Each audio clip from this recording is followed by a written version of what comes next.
What's going on, everybody? Good morning. Hope you guys are doing well on this Tuesday. And we're going to take a little bit of a detour this morning.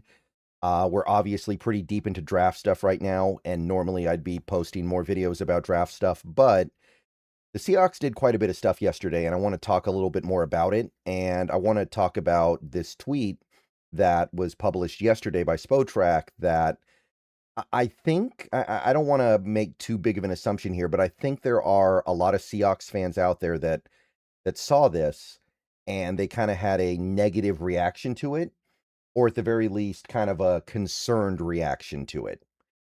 So, by the way, I had two draft videos that I was gonna have go live yesterday, but I decided to go ahead and save them until today because of the JSN and Bobo news. I wanted that to kind of dominate the channel. So those videos, the cornerback videos, are going to go live later today. And yeah, that's going to segue us into the next position tomorrow. Unless a bunch of other really big stuff happens today, which can happen. But I want to talk about this tweet from Spotrac. So they ranked the top 5 teams in the NFL in terms of current wide receiver spending based on combined average annual value on those contracts. So basically, if you take every receiver on every roster and you add up the combined average annual value on those contracts for those receivers, this is the number that it comes out to. And you can see the Seahawks, not only are they number one, they're number one by a pretty good margin, 83 million. The Bengals are second place with 77. The Cowboys are third with 71, and that's with Pickens being on the tag. So we'll have to see how the Pickens extension ends up modifying that number. It could be adjusted a little bit, but I don't think there's any way it's going to be inflated to be bigger than Seattle's. So the Seahawks, in terms of average annual value on contracts, now pay their receivers more than any other team in the league. And when this tweet started making the rounds, and it's not like you even need to see the tweet to know that the team is spending a lot of money on wide receivers right now. I think there was kind of a negative reaction from the fan base, or at least kind of a concerned one, where on some level there is an understanding that spending a lot of money on wide receivers typically not really a good thing. Like the Bengals are the example that everybody points to, right? They gave Jamar Chase a ton of money, they gave T. Higgins a ton of money, and they gave Joe Burrow a ton of money. That's obviously part of it too. And now, so the story goes, they can't afford any defense, they can't afford any offensive line. I don't know how true that is, but there is a perception that wide receiver is not a position you want to break the bank at. And right now, the Seahawks, by this definition, are. And obviously, these are 2026 numbers, but you take a look at the teams in this list. Bengals, no playoffs. Cowboys, no playoffs. Eagles made the playoffs, but went one and done. And the Lions, no playoffs. Now, obviously, the Seahawks won the Super Bowl, but they weren't spending, I don't even think, half this much money on receivers last year. So on the surface, you're like, wait, is this the right approach? I can understand why some people might be thinking that. Is this the right way to build a football team in the current NFL? Is this kind of falling into the trap that we were in a couple years ago when you had DK Metcalf and Tyler Lockett making big money and they were putting up numbers, they were playing for the most part pretty well, but the team wasn't having the success that we wanted them to have. And then last year, they go to a model where they're paying their receivers very little and they win the Super Bowl. So is this the right way to build a team? That I don't know. I think that there is probably a way to do it the right way. But one thing that I want to say is this is a very particular way to look at the way the Seahawks are spending on receiver, and it might not be the right way.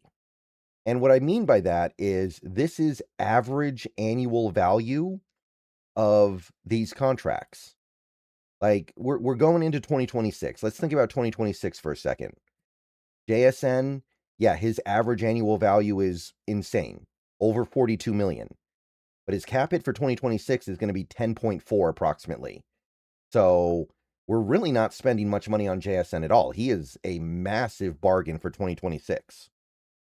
So to kind of just qualify JSN by his average annual value, not really. I don't think that's the right way to look at things. Cooper Kupp. Okay, his cap hit is starting to inflate a little bit here. He's up to about 17.5 million against the cap in 2026. So 17.5 million. Okay, we're pushing it a little bit there. I don't know if we're going to get our money's worth there on the field at least. But then you got Rashid Shaheed, who is going to be in the first year of his contract, $7 million cap hit for 2026. Shaheed's definitely worth $7 million. So your top three, you put it all together, you're talking about what, like 34, $35 million for 2026? And then you throw in Jake Bobo at 2.3. Torrey Horton, he's going to be still cheap at 1.1. And then Cody White at 1.1 as well, approximately. You're not even getting to 40 million for 2026. So just thinking about it in terms of average annual value, when you have some contracts that are relatively backloaded and contracts that don't really kick in for a while, I don't think it's the right way to look at things. This is a $40 million receiver room in terms of the actual cap hit for the 2026 season. I think it's actually a little bit short of 40. And you go to 2027, okay, JSN goes up a little bit, but still a bargain, 15.6. And here's the hold on one second, guys. Here's the part that I think that people need to really strongly consider here. Cooper Kupp's not going to be here in 2027. Like, either he's going to be on a new contract that's completely different, that this contract's getting torn up if he just decides he wants to be a Seahawk, or he's going to be gone. And there's going to be a $4 million dead cap hit. But the 18 million, we don't have to worry about that. Unless Cooper Kupp goes out there and has some ridiculously good season that nobody sees coming and ends up having like 1,200 yards, he's not getting this 18 million. He's getting almost certainly the 4 million, but it certainly won't be anywhere near 18 unless he balls out to the point where you're just like, whatever. And even then, I don't know, because it's the last year of the deal. So Rashid Shaheed, yeah, he kicks up to about 16.5 million. Jake Bobo kicks up to 3.1 million, but that's really not that significant. It's less than 1% of the cap. Horton goes up slightly, and Cody White's now a free agent, so he's not even a consideration.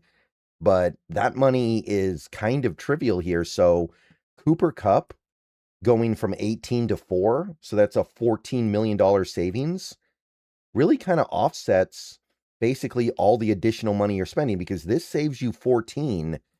You're spending what? An extra 5 million on JSN and an extra 9.5 million on Shaheed, and then an extra not even 1 million on Bobo. So Cooper Kupp getting released or traded or whatever happens there, or retiring flat out, pretty much cancels out the increased expenditures on the other players, right? And then you get to 2028, yeah, the JSN money kicks in. It's up to about 33 million a year. Okay, starting to get pretty notable here, starting to get pretty significant. Kupp's going to be long gone by then. Not going to count anything against the cap.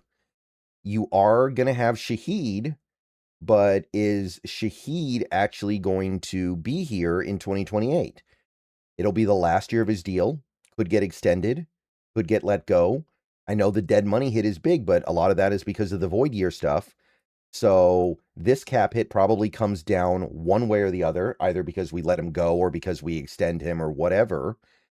Bobo not under consideration anymore. Horton's still going to be super cheap unless he balls out so hard the next 2 years we extend him early, which is going to be hard. And Cody White is going to probably not be here anymore at that point either. And if he is, he's going to be making very, very little because he's a relatively low-level player. So what I'm trying to get at with all this is that I feel like this way of looking at things is not indicative of anything meaningful.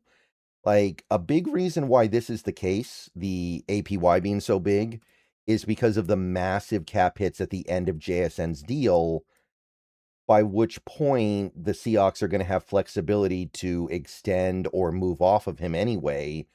So it kind of to me feels like even like including a number like 49 million in 2030 is missing the point. He's not going to get 49 million against the cap in 2030 unless he's so incredibly productive that he's worth it, because we have flexibility to do other things at that point if he's not worth it. So, yes, on the surface, I agree. This is not really what you want to be doing as an NFL team right now. I don't think. I don't think you want to be a team that's spending this kind of money on receivers. But my point is, if you break it down and go through the numbers, we're not. We're really not. I think this number is kind of misleading in terms of stuff that matters. Like, if we had the massive JSN cap hit and the Cooper Cup big hit and the big Shaheed hit at the same time, that's one thing. Remember, we are a run-first team. This team in particular is not really one that needs to be dumping a ton of money into the receiver position. So, yeah, I understand the criticism, but I hope you guys can kind of see what I'm getting at here. I don't consider this to be bad roster management or bad salary cap management. I think this is just reflective of the way the team has staggered these deals. Cup is almost certainly gone next year. Shaheed is very likely to either be gone or on a new contract in 2 years. And most of this stuff will not matter by the time JSN gets his big money. All right. See you guys later. Go Hawks. Everyone have a good rest of your day. Let me know what you think.